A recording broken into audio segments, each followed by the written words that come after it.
All right, if you live in Troy, Michigan, and you're trying to find a great dog trainer, you are in exactly the right place.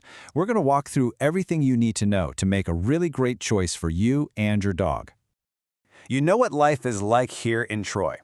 One minute you might be navigating the busy traffic around Big Beaver Road, and the next you're hoping for a quiet walk along a path in Bullen Park. Good training just makes all of that so much easier and more enjoyable for everyone involved. So, here's how we're going to break it all down for you. We'll start with what makes a trainer great. Then we'll look at the different kinds of training formats you can choose from.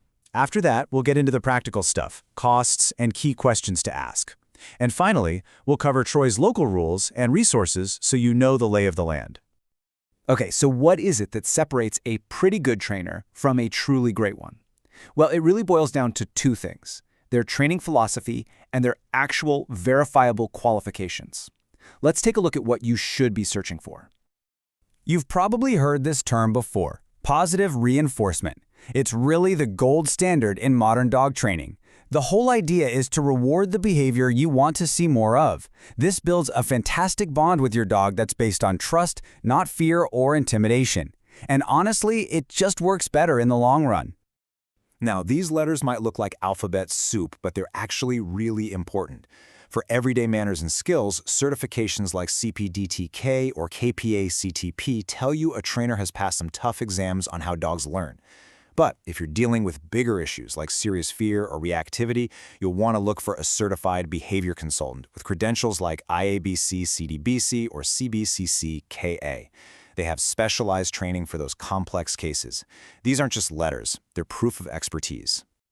All right, so you know what to look for in a trainer's background. The next piece of the puzzle is picking the right format for the training itself. There are a few different options here in the Troy area, and the best one really depends on your dog, your schedule, and what you're trying to achieve. The two big ones you'll see are group classes and private sessions. Group classes, they're awesome for socialization and for teaching your dog to focus with distractions around, which is a skill you'll definitely need in Troy. Plus, they're easier on the wallet. Private sessions are totally customized to you. They are perfect for working on things that happen at home, like your dog going bonkers when the doorbell rings. You might also run into a few other specialized options. Board and train is where your dog goes to live with the trainer for some really intensive work. Day training is a great in-between, where the trainer works with your dog while you're at your job. And behavior modification is that really focused work I mentioned for bigger issues like anxiety. Okay, let's talk about the practical side of all this. What should you expect to budget? And more importantly, what should you ask a potential trainer to make sure they're the real deal? Just to give you a quick benchmark, for a single private training session right in your home here in the Troy area, you can generally expect to pay somewhere in this range. Of course, that can change depending on the trainer's experience level and what you're working on. So here's a bigger look at the average costs for 2025. As you can see, group classes for puppies or adults are usually the most affordable way to get started. Private lessons are next, and then you have the much larger investment for something like a board and train program, which is for more significant training needs.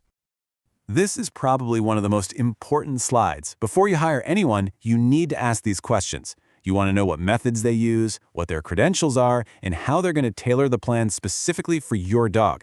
You also need to be totally clear on how progress is measured and what all the costs are. Any true professional will be happy to answer every single one. All right, let's bring it all back home. Being a great dog owner in Troy isn't just about training. It's also about knowing the local rules of the road and the best spots to practice everything you've learned. This one's super simple, but absolutely critical. Unless you are physically inside a fenced official dog park, your dog has to be on a leash in Troy. A standard 6-foot leash is your best friend for keeping your dog safe and being respectful to everyone else out there. This is a legal thing. It's not optional. Every dog in Troy needs to be licensed with the city, and to get that license, you need proof of a current rabies vaccination. It's just a core part of responsible ownership for any dog over 4 months old.